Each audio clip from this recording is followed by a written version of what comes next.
My grandchildren always ask me why I watch them so closely, why I never let them walk home alone, why I call every hour when they're out. They laugh and say, "Grandma, you worry too much." But the truth is, I worry because no one worried for me. When I was a little girl, the person who should have protected me the most was the one who hurt me. My own father. I pause, my voice trembling. The room is quiet, my granddaughter's wide eyes watching me. I never told anyone this story until now. But maybe it's time. And before I go on, I want to ask you, where are you watching from? I know many of you are mothers, grandmothers, daughters yourselves. Leave me a comment, let me know your city, your story. And please subscribe to this channel so we can share more stories like mine. Stories that are painful but real. Stories that must be told. I was born in a small town in Kentucky in 1952. My family wasn't wealthy, but we had a big house on a patch of farmland. To outsiders, we looked like a typical American family. My father, Thomas, was respected in the community. My mother, Ruth, was quiet, obedient, always standing 2 steps behind him. But behind closed doors, things were different. He was strict, his word was law. If dinner was late by 5 minutes, my mother would pay for it with silence that lasted for days. If I forgot to bring in the firewood, he'd make me stand outside in the cold until my lips turned blue. But those punishments were nothing compared to the secret he made me carry. I was only 8 the first time it happened. I remember the smell of whiskey on his breath, the creak of the wooden stairs, the way the house seemed too quiet. My mother was in the kitchen, humming as she washed dishes, unaware of what was happening just a room away. At first, I didn't even understand. I only knew it felt wrong, that my stomach twisted and my heart raced in fear. I wanted to scream, but no sound came out. When it was over, he looked me in the eye and said, "You don't speak of this. Ever. Do you understand?" And I nodded, because what else could a child do? For weeks, I walked around like a shadow of myself. I couldn't eat. I couldn't sleep. At night, I cried silently into my pillow, pressing the blanket over my face so no one would hear. One day, I gathered the courage to tell my mother. I remember tugging at her sleeve as she kneaded bread in the kitchen. "Mom," I whispered, "Daddy did something bad. But she cut me off, her hands never stopping. "Stop making things up, Margaret. Your father works hard for us. Don't you dare spread lies about him." The words sliced deeper than anything my father had done. Because if my own mother didn't believe me, who would? So I learned to swallow the truth. To smile when neighbors said, "You're lucky to have such a strong father." To stay silent when teachers asked why I looked so tired. But the silence grew heavier with each passing year. I wasn't just afraid of my father anymore. I was afraid of myself. Afraid that maybe it was my fault. Afraid that maybe my mother was right, that I really was making things up. I carried that doubt like a stone in my chest, and it shaped everything that came after. Now, as an old woman, I look back and see the cracks forming even then. The way I stopped trusting people. The way I avoided friends, hid in corners, stared at the ground. Teachers said I was a shy child. They didn't know the truth. And that secret I carried, his secret, would not just haunt me. It would destroy my family decades later. But I'll tell you about that soon. For now, I want you to understand one thing. I was just a little girl. And the people who should have protected me, the people who should have loved me, chose silence instead. I grew older, but the secret grew with me. By the time I turned 12, I had mastered the art of silence. I knew how to keep my eyes on the ground, how to walk lightly so the floorboards wouldn't creak, how to make myself invisible inside my own home. At school, teachers called me a quiet, well-behaved girl. They thought it was a compliment. They didn't realize it was survival. Every day I prayed my father would forget me. But he never did. The house always felt heavy. The air thickened when he walked in, his boots striking the wooden floor like thunder. My mother would stiffen, hands moving faster over her chores, never once meeting his eyes. Me. I froze. I learned to read his moods from the sound of the door closing. A slam meant I should disappear upstairs. A gentle shut meant he had been drinking, and that was worse. I remember one evening, sitting at the dinner table, my hands folded in my lap. He poured himself a glass of bourbon, his eyes sliding toward me with that look I dreaded.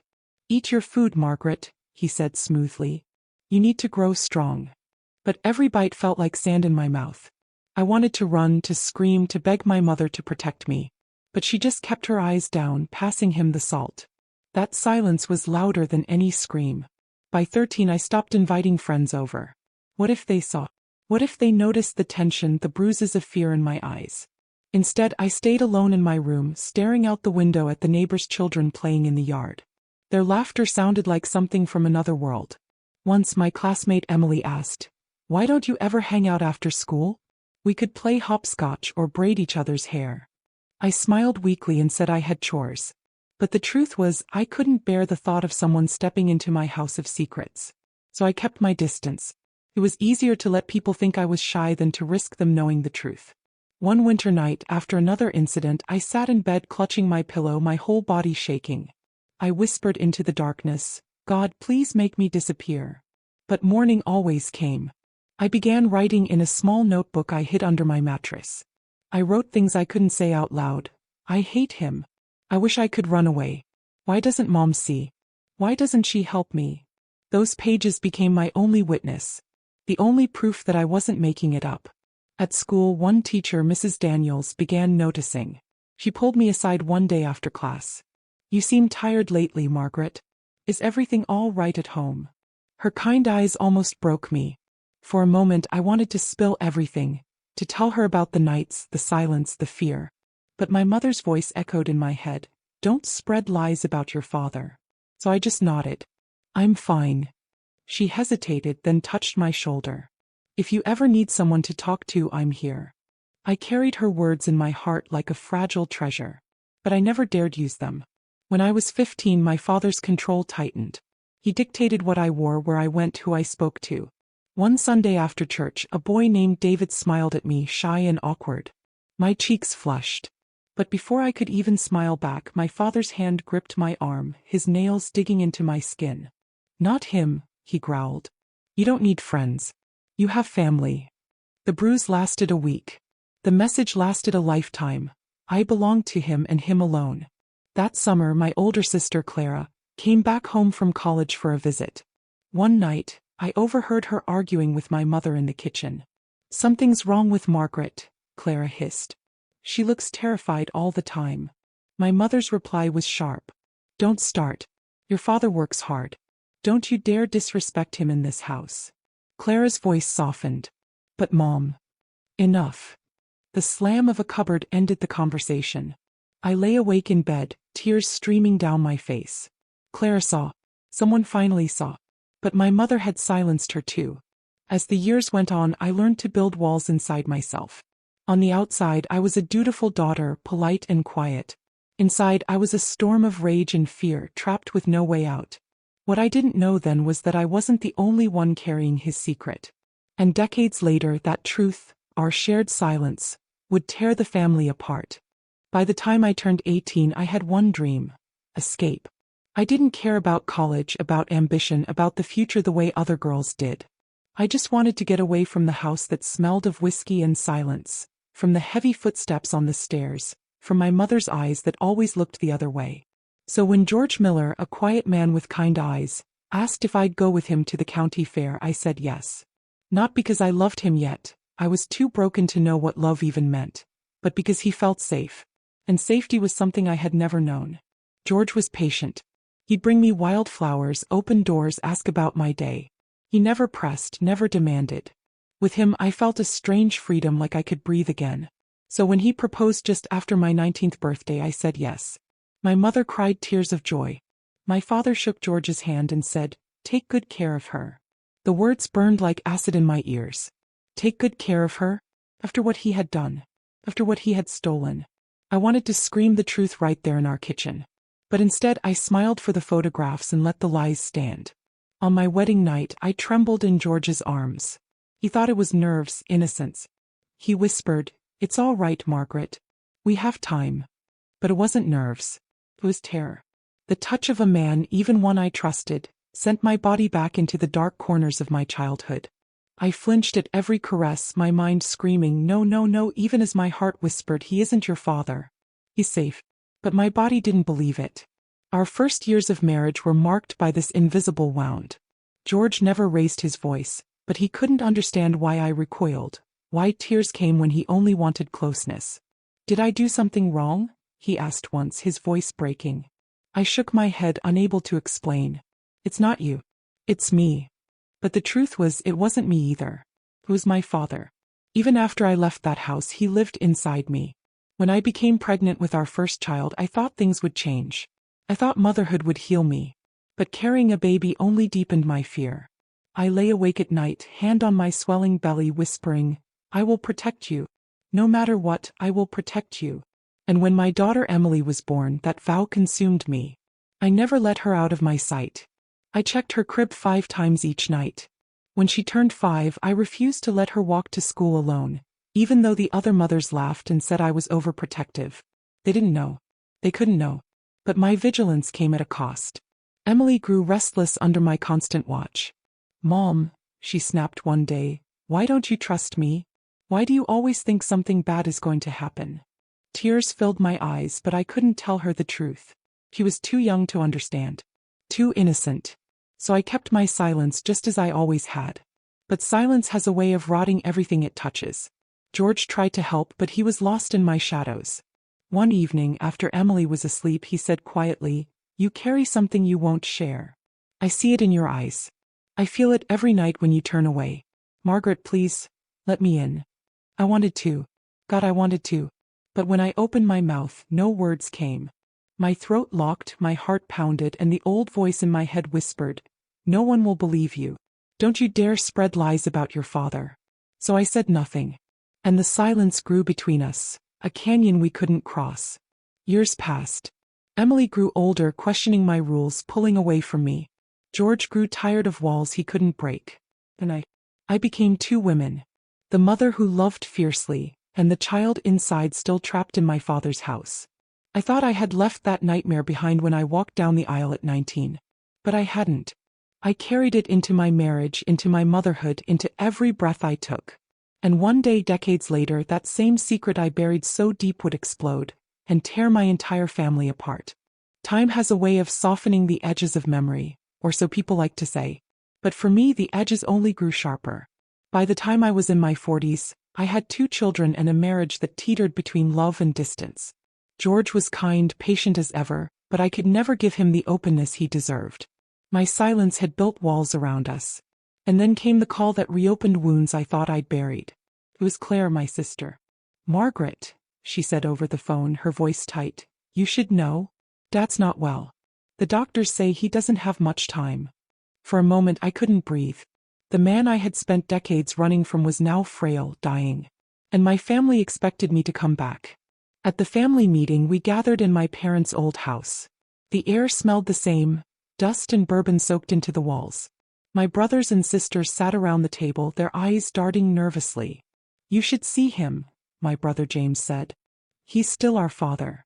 Whatever happened in the past, it's time to put it behind us. The words made my stomach turn. Put it behind us. You don't know what you're asking. James frowned. You've been bitter your whole life, Margaret. Dad worked hard for us.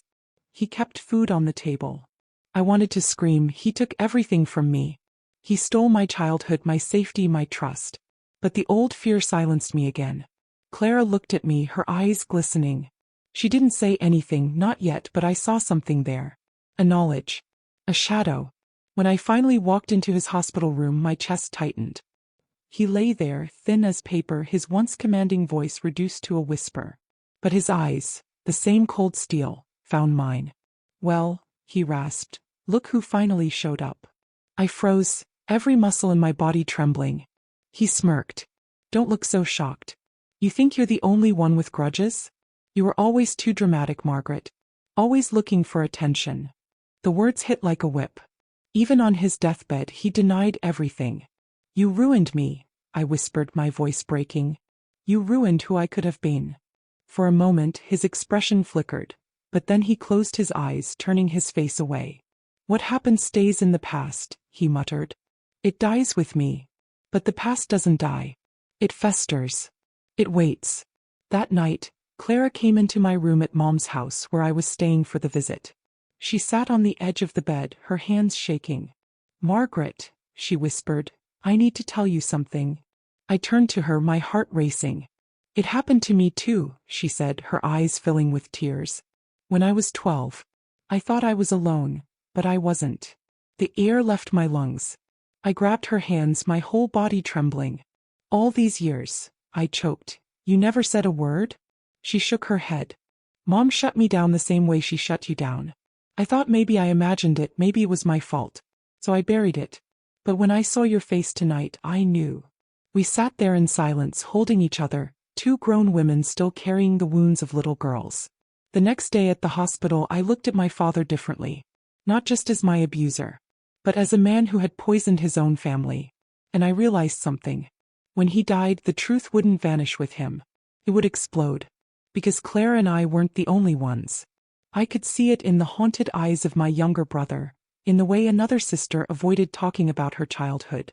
The secret was bigger than me. Bigger than Clara. And when it came out, because secrets like this always do, it wouldn't just haunt us. It would destroy us. The morning of my father's funeral was gray and heavy, as if the sky itself couldn't decide whether to rain or hold back its tears.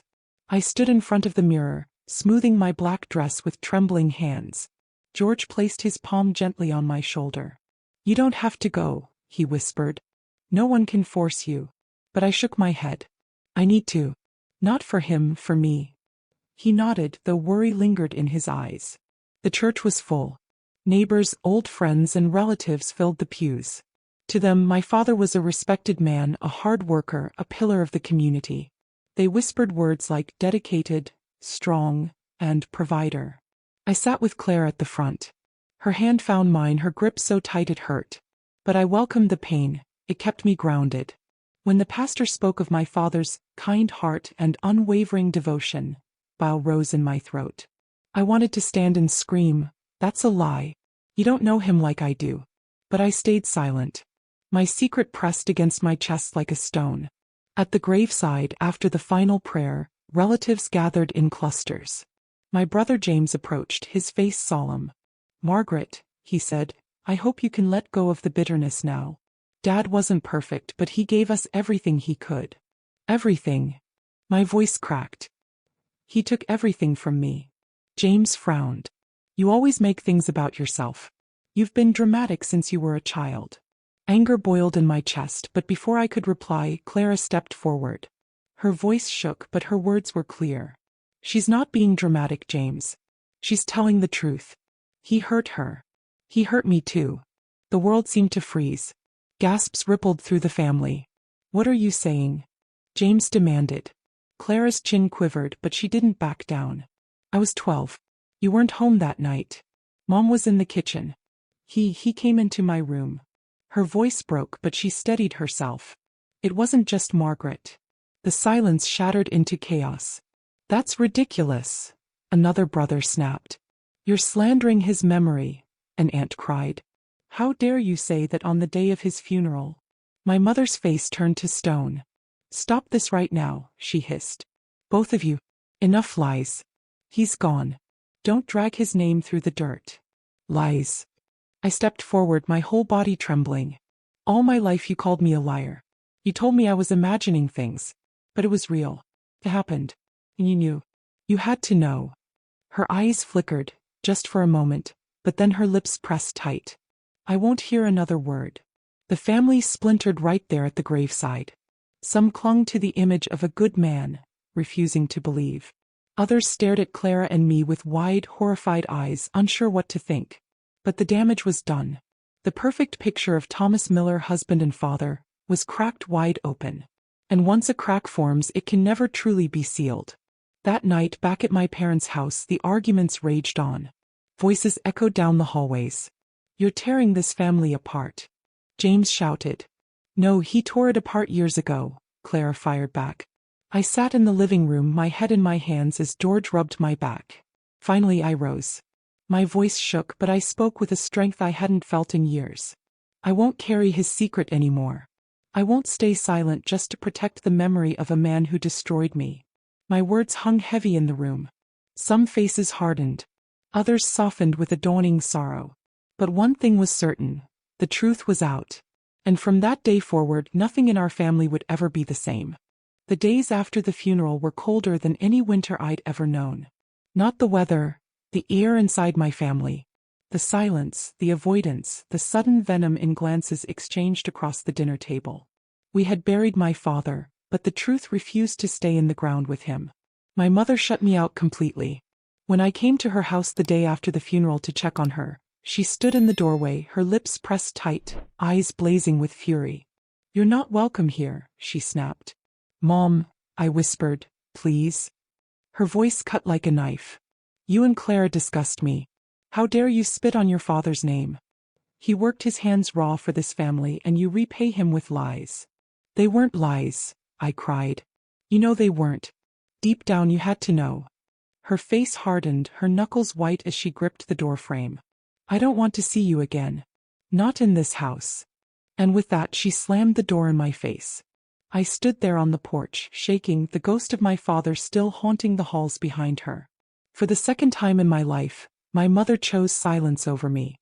Claire and I leaned on each other in those days. We spoke on the phone late at night, our voices trembling, our memories unraveling in painful detail. "It wasn't just once," she admitted softly.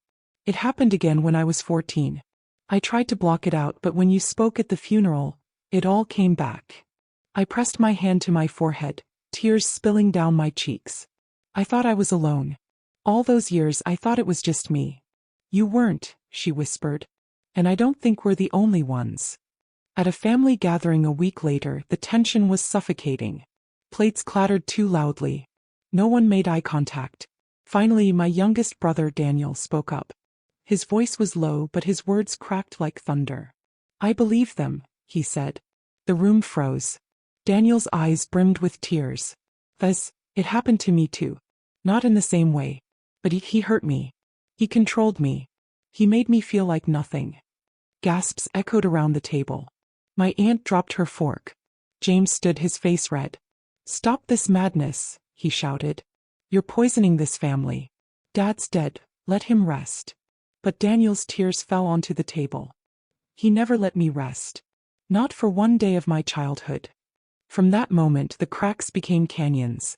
Some relatives sided with us, their faces pale with the shock of recognition. Others clung harder to denial, their voices sharp with anger. "You're ruining Mom's last years," one cousin spat. "Better the truth than a lie," Clara shot back.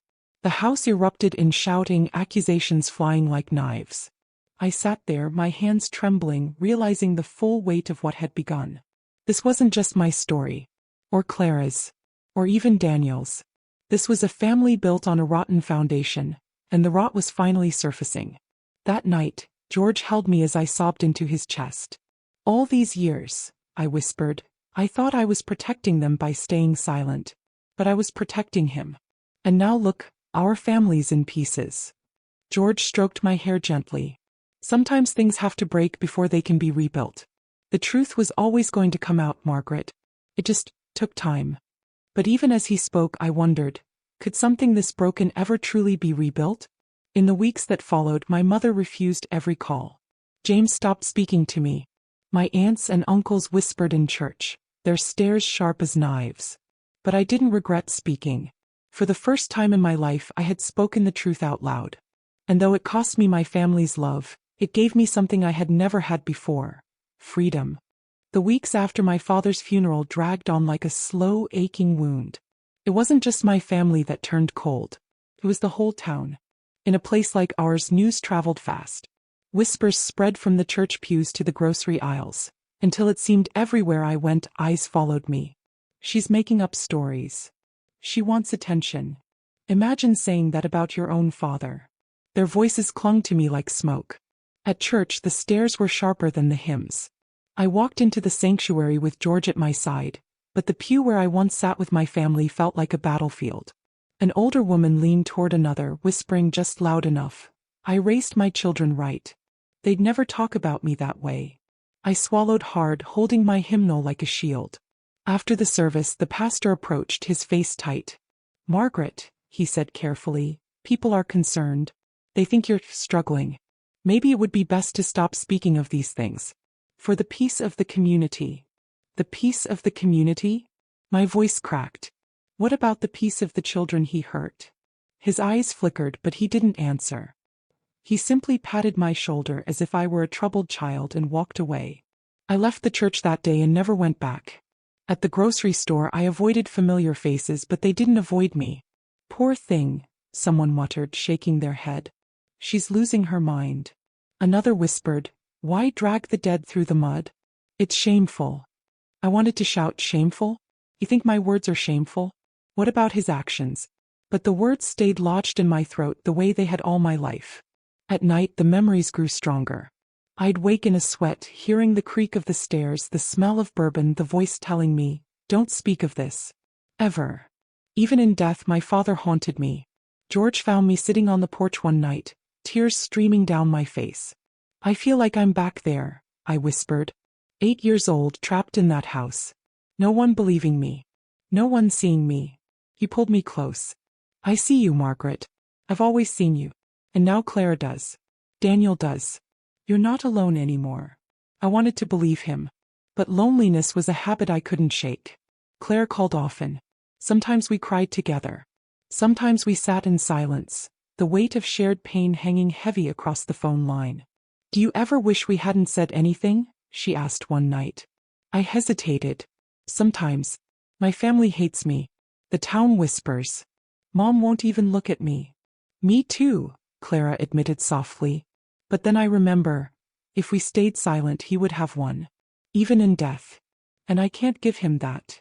Her words lit a small fire inside me. Maybe we weren't destroying the family. Maybe we were finally telling the truth it had buried for decades. But truth is a dangerous thing. Sets some people free and it burns others alive. One evening my daughter Emily came to visit. She was in her 20s now, confident and independent. Mom, she said, sitting at the kitchen table, people are talking. About Grandpa. About you. Is it true? My chest tightened. My instinct was to say nothing to protect her. But then I remembered the vow I made when she was born. I will protect you. I will believe you. So I took her hands in mine. Yes, I whispered. It's true. He hurt me. For years. And when I tried to tell your grandmother, she didn't believe me. Emily's eyes filled with tears. Mom, I'm so sorry. For the first time, someone outside my siblings believed me without hesitation. And it was my daughter. That moment cracked something open in me. A sliver of healing, small but real. Still the cost was heavy.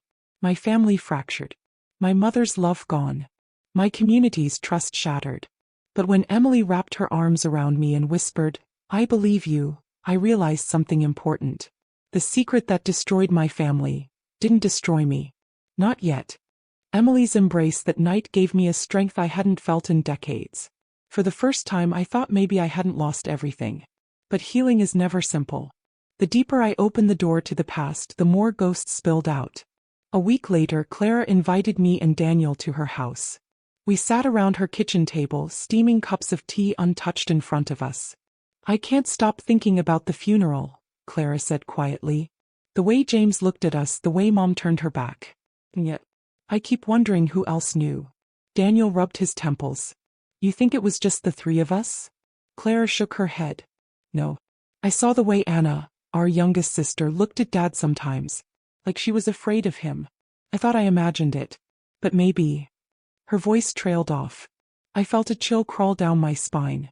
Memories flashed. Anna hiding in her room, avoiding hugs, flinching when Dad touched her shoulder. I had buried those signs just as I buried my own pain.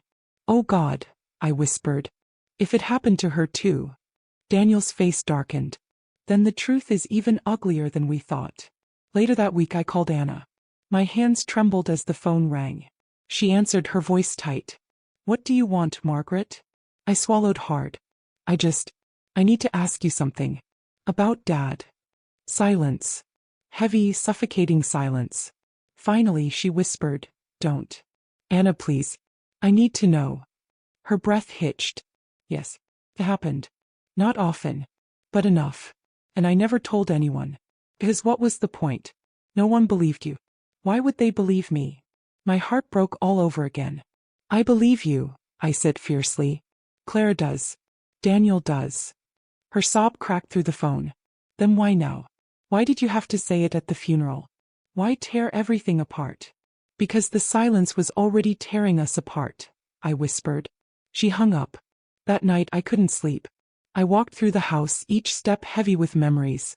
My father's shadow seemed to follow me, whispering the same words he'd said decades ago. Don't speak of this. Ever. But I had spoken. And now the voices of others were rising too. The secret wasn't just mine. It was woven into the bones of our family. Days later Claire called. Her voice shook. Mom came to see me. My stomach knotted. What did she say? She begged me to stop. Said the family can't survive this. That Dad's memory will be ruined. That people will spit on our name. I gripped the phone tighter. What did you tell her? I told her the truth ruined us long before we spoke it. I closed my eyes, tears streaming down my cheeks. She'll never admit it. She'll carry his sins to her grave. Claire was quiet for a long time. Then she said, maybe. But we don't have to.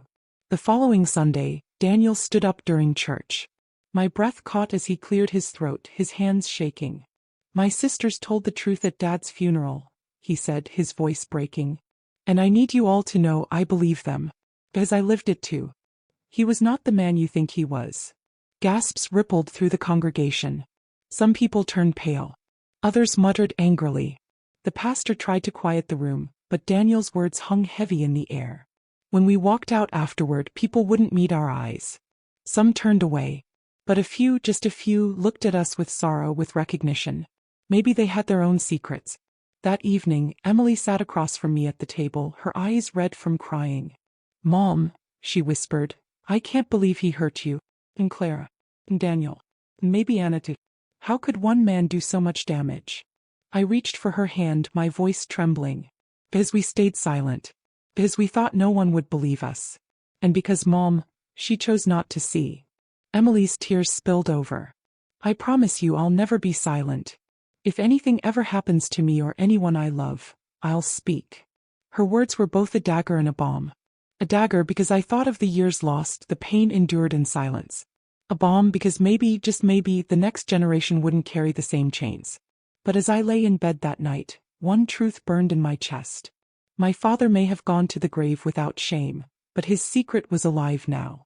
And it was tearing us apart piece by piece. The Sunday after Daniel spoke at church, the pew where my family once sat together was nearly empty. James refused to come. My mother stayed home claiming illness. Aunts and uncles shifted to the other side of the sanctuary, as if silence could shield them from shame. Me. I sat with George, Clara, and Daniel, our backs straight, our heads high. But my hands shook as the pastor's sermon droned on. Every word seemed like an accusation. Forgiveness, family, obedience. When the service ended, people didn't line up to shake our hands. Some walked right past us. Others muttered under their breath. But one woman, Mrs. Green, a neighbor I'd known since childhood, approached with tears in her eyes. I believe you, she whispered. I lived something similar. But I never spoke. You're braver than I ever was. For the first time in weeks I felt a flicker of hope. Back home, however, the storm only worsened. James called that evening, his voice shaking with fury. You've destroyed us, Margaret. You've turned Daniel against the family, and now the whole town's laughing at us. Mom won't leave the house because of you. I didn't destroy us, I snapped. Dad did. He's dead.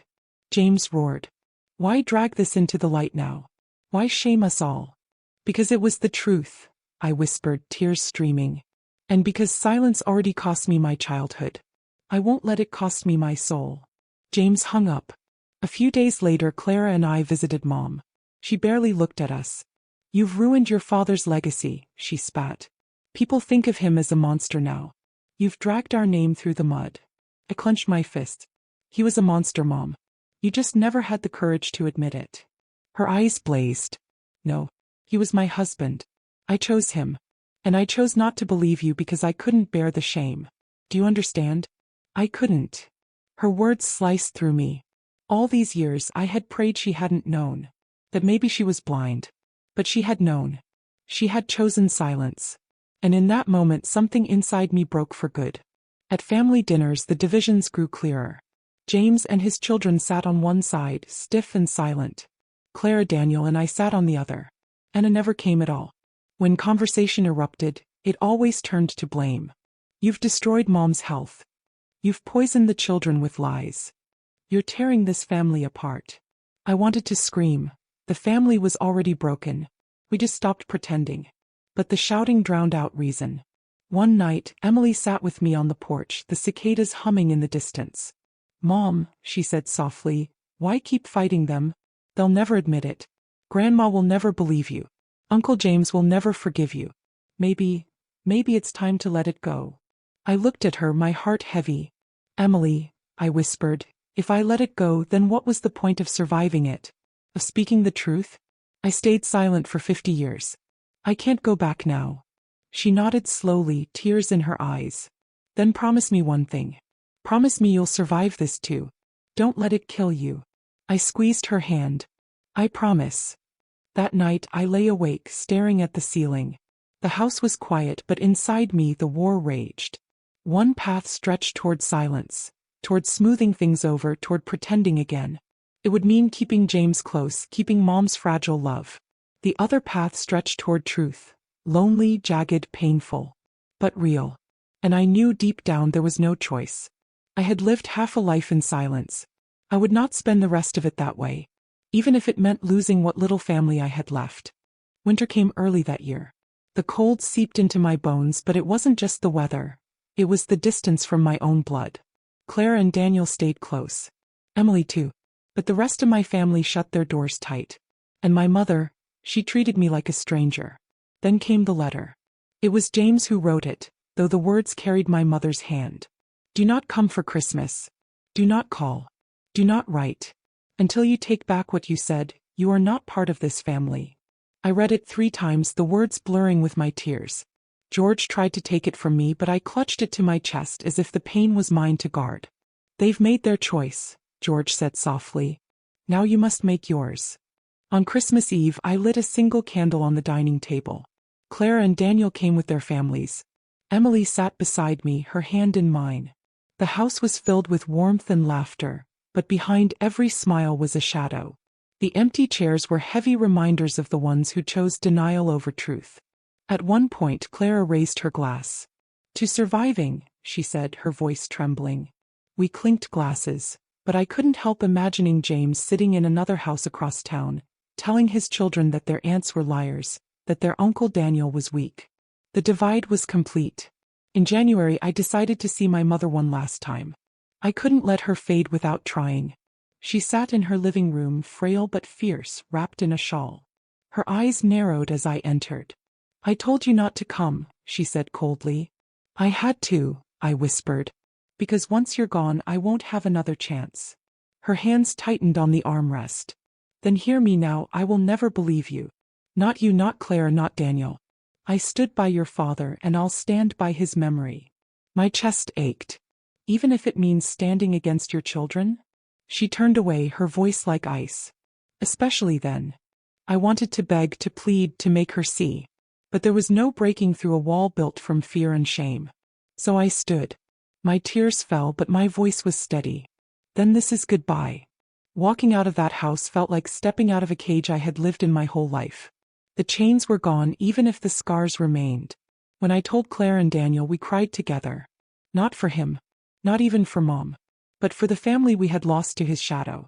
One evening, Emily sat with me on the porch. The air was crisp, the stars sharp above us. "Mom," she said, "I used to wish we were a bigger family. That we had more reunions, more cousins, more laughter. But now I realize we're better off smaller. Because at least we're honest." Her words sank deep. For decades, I had believed survival meant silence, pretending, keeping the family intact at any cost. But Emily was right. Family without truth isn't family. It's just a prison with nicer curtains. Months later, when my mother passed away, I wasn't invited to the funeral. I sat at home with George, staring at the candle I lit in her memory. "She chose him," I whispered. "Even to her last breath, she chose him over us." George kissed my forehead. "And you chose the truth. That takes more courage than she ever had." In the end, my father's secret did destroy the family. But it didn't destroy me. Because my daughter believed me. Because my siblings Claire and Daniel stood with me. Because for the first time in my life, I chose not to be silent. And in that choice, I found something my father never could take. My voice. I never imagined my life would become 2 stories. The one people saw and the one I carried in silence. For decades, I lived in the shadows of both. But now, as the years stretch long behind me, I find myself wanting to leave something different behind. Not silence. Not fear. Not denial. But truth. Some nights, I sit on the porch with Emily, the stars sharp and bright above us. She asks questions, sometimes softly, sometimes with fire in her voice. How could Grandma not believe you? Why didn't anyone say anything sooner?